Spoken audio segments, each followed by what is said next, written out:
amidst the ongoing border tensions between India and China, Defence Minister Rajnath Singh met his Chinese counterpart in a high-level political meeting on the sidelines of the Shanghai Cooperation Meet in Moscow.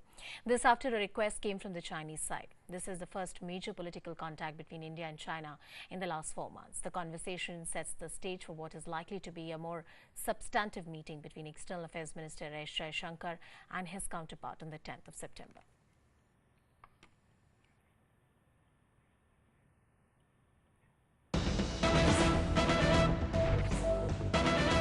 Now we're getting an MOD statement. The Ministry of Defence has put out a statement on the India-China defence meeting. Rakshaman categorically conveyed India's position on the developments along the line of actual control, including the Galwan Valley in the western sector of India-China border. Now, these areas in the last few months, you'd remember, have remained tense. Rakshaman emphasized that the actions of the Chinese troops, including amassing of a large number of troops, their aggressive behavior and the attempts to unilaterally alter the status quo, they were in violation of the bilateral agreements. The Defence Minister also clearly stated that while Indian troops had taken away a very responsible approach towards the border management, but at the same time, there should be no doubt about our determination to protect India's sovereignty and territorial integrity. Shreya Dhondiyal is joining us on the broadcast, getting us more details on that story. Shreya, help us understand, cut through these statements. Could we achieve something substantial? Could something more be expected in the next few hours? The good thing is we are still talking. Has there been a breakthrough?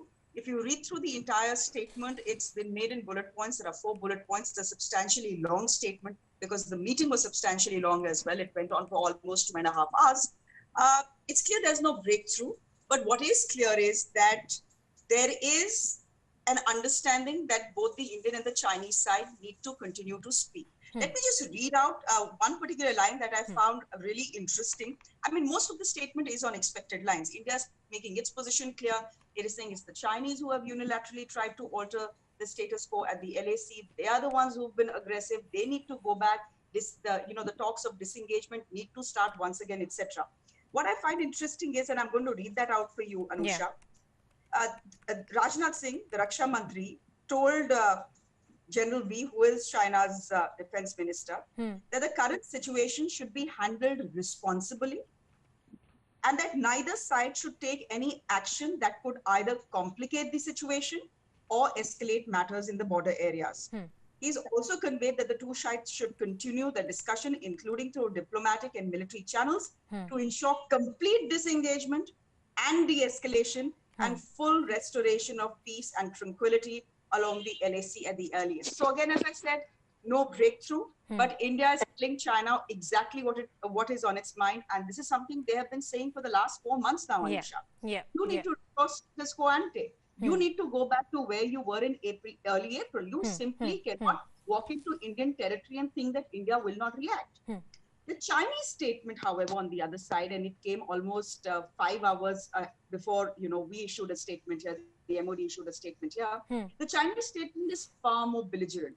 It is pointing fingers. It is telling India, it is your fault that the situation at the border is so tense. And, the responsibility of sorting out the mess there lies solely with India. So their statement has been, I think, almost juvenile, expected from the Chinese. I think what the Ministry of Defense has put out is far more sensible. It's a measured statement.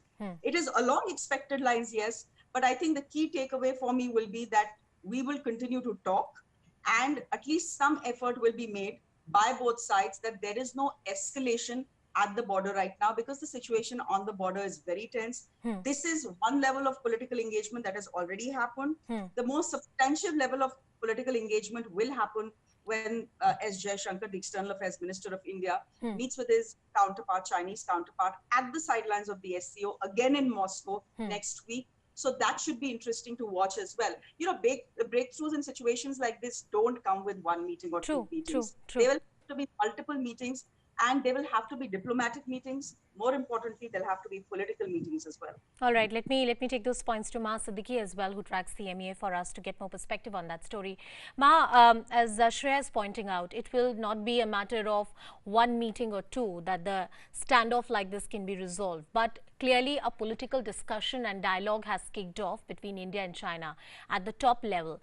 What is in store in the next coming days or in the coming meetings, especially when the Foreign Affairs Minister and his Chinese counterpart are face to face? Yes, absolutely. S. Jaishankar has not ruled out, Anusha, that he is going to be meeting his Chinese counterpart Wang Yi in Moscow. Although he has not, in fact, very clearly stated that he will meet